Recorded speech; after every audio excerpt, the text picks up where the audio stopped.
So, this is episode 7 of Mindset Mentors, and this is titled My Best Friend in Heaven.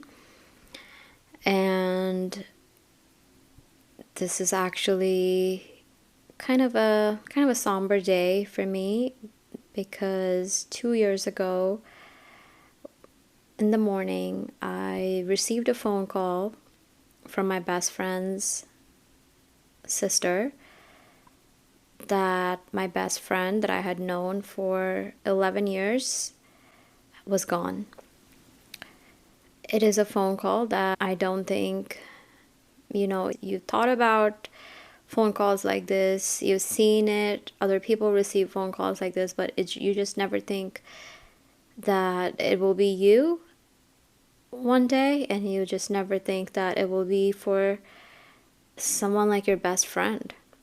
I met my best friend in college, freshman year of college, and I think it was about a week into the semester, and we met on a random evening after classes and were introduced through other friends, and it was like an instant click. It was an instant click. Can't explain it. And for someone who's had a really tough time making friends her whole life, this just felt so right. We had very similar interests, we had similar upbringing, we had similar family structures, and it was honestly just such a quick fix. From that first week of college, we traveled a lot together within that 4 years of college. So after that first meeting, as you would do in college, we continued to just text each other, get coffee together in the morning before classes, meet up for lunch, and soon our large group of friends turned into a group of 4. And over the years, it turned into a group of 3. So when we left college, it was me, my best friend that has passed away, and another friend who was also my best friend, and we're still good friends right now. It was just the 3 of us. We have had so many laughs together, so many ups, so many downs, so many cries. And even though we had physically only known each other for 4 years of college, we continued to keep in touch for another 7 years after college. I moved away from upstate New York to New Jersey. My friend who passed away, she moved back to the UK, and my other friend moved to another country in the Middle East. And although we had so many issues in trying to figure out times where we can come together and chit chat with each other, we always made it work. We always found time to come back together as a group, as the 3 of us, as the only support system that I think I had at that time to just be there for each other. We were this group of long distance besties, and I am so, so, so grateful to the universe to have had that. In this episode, I just wanted to talk a little bit about this because it's been 2 years to the date of when I received that phone call, and how life has just changed for me, and how life has changed in general, and how this loss has allowed me to change my perspective on the world, and how I choose to live in the world every day. Grief is just such a strange thing. I've lost people in my life. I've lost both my grandfathers. I have lost great aunts, great uncles, and you always think of losing someone or someone dying around you as someone who has lived their whole life, and as someone who is older, and they've lived life.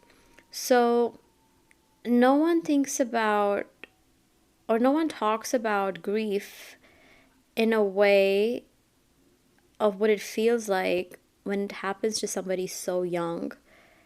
My best friend and I, we planned basically our entire lives together and what that would look like. We planned, what each other's weddings would look like, how we would be each other's bridesmaids. We talked about baby showers and we talked about baby names. We talked about going on lavish vacations and going on couples retreats. And we also talked about the possibility of, if we never got married, what that life would look like too. So it's just a really losing somebody who's so young and who's meant to walk this life with you is suddenly gone. It changes everything. It changes everything for you. It makes you feel like life is a scam. It makes you feel like life is a lie. It makes you think about what's the point of even living. It makes you think about why it makes you think about if you even need to make those connections and form those attachments if everyone's going to be gone anyway one day.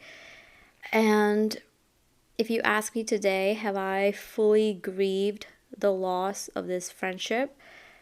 No. I have. First off, I should rephrase that. I don't think this is a loss in friendship. Being the spiritual me that I am, I believe that, people that leave us in the physical world are always connected to us in some way. So I don't believe that this is a loss of friendship. But I definitely feel a huge loss in companionship, a huge loss in someone who was a mentor, someone who was a guide. And let me tell you, my best friend, like, she was so, so, so incredibly wise. I used to say that I think she's just too ahead of us in a lot of ways. She was just too wise for her age. And, that kind of would let me go to her for advice on things, on lots of different things. And we always used to turn to her every time we had any problems that we were going through. Like, she was an amazing soundboard for us, just to kind of listen and help us in so many different ways. The reason I'm doing this episode is just to kind of show you and tell you how fragile life is, how unpredictable it is, how precious it is. Because if you ever get that feeling to call someone or check on someone, to talk to someone, just pick up the phone and do it. That is the one thing that I have learned. If you get that feeling, that instinct, that intuition to just reach out to someone, just do it. Because I wish I did that. I wish I did, and I wish I wasn't so busy with other things and I was so focused on other things that, I wish I took those few minutes just to check on my friend. And coming out of this grief, I haven't been able to really call anyone else my best friend. I think, like, the idea of having a best friend just has dissolved for me. I'm still very much in touch and really good friends with, my other friend in the group. And I love her so much, but it's just that the idea of calling someone my best friend has just disappeared. I look at life now very logically. I look at it from a very different perspective than when I did before my friend. I've realized that all of the attachments and everything that we form in our lives are all temporary. And so with that understanding that everything is temporary, I'm able to let go of a lot of things. I'm able to let go of expectations. I'm able to let go of, pain. I'm able to let go of holding myself back. And that's another thing I want to talk about. The person that I was before my friend passed away was someone who was extremely sensitive, someone who was always shy, holding themselves back from showing up in the world in the ways they wanted to. After my friend passed away, I just kind of was able to let go of a lot of those things that were holding me back. I realized that life, including mine, is so short. Everything is temporary. I realized that I am here to just create an experience for myself. I am here to create experience for people around me. I am here to spread joy and happiness in ways that I can. And a month and a half after my friend passed away, I quit my job, which was a desk office job, and I got a job that was fully remote. And I've traveled the world since then. I have started my travel business and been focusing so much on just building that travel brand and business. I kind of just became more unapologetic towards the world. I became brave in asking for what I wanted and not feeling like I was asking for too much. And my best friend, actually told me a really, really great piece of advice just months before she passed away. And she was the first one to actually introduce me to the idea of self-love. Before that, yes, I've heard of the word self-love in passing here and there. I thought it was just a bunch of woo-woo kind of thing and just like fake, toxic positivity, motivation kind of talk. But I realized over the last 2 years since she has passed what true self-love really is. And I can still hear her voice saying that to me one night when we were on video chat. And I knew it in the moment that she said it, that it was going to be something, that it was something so important to me. I just like held on to those words. And I still hold on to it so close to myself today. And I try to practice it. I try to practice self-love in all ways. I try to practice self-love in forgiving people, in just showing up authentically in the world. A piece of all of us that were close to her also died a little on that day. And we're all still kind of grieving it. And grief is such a strange thing. It happens. That's another thing that I learned.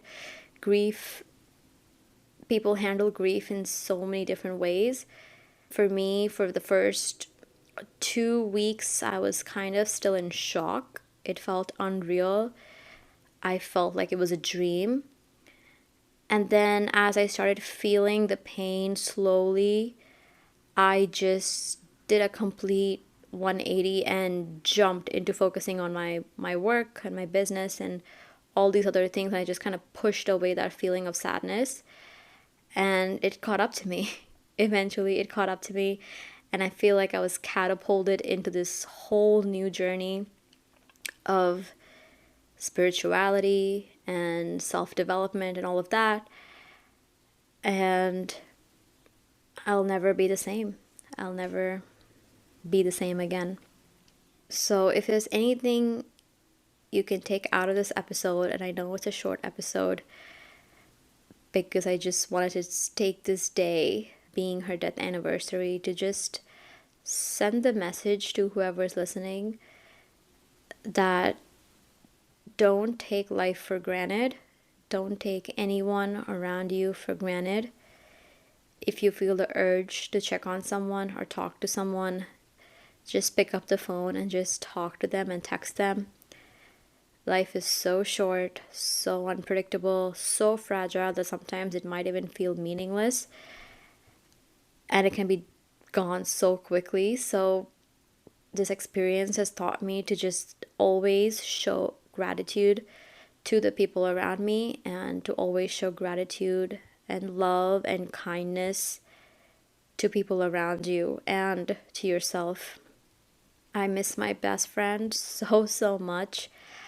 I still think about her pretty much every single day. The thought of her pops up in my mind. She was so intelligent, so beautiful, so wise. so loving, so calm in a lot of ways, and just an amazing, amazing human being. And I am so grateful to the universe, to God, to have brought her into my life.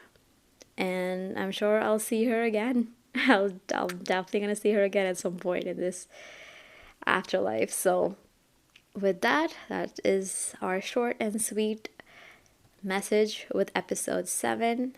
And go reach out to your best friend and tell them that you love them. This is Nikki K signing out, and I'll see you with another topic next week.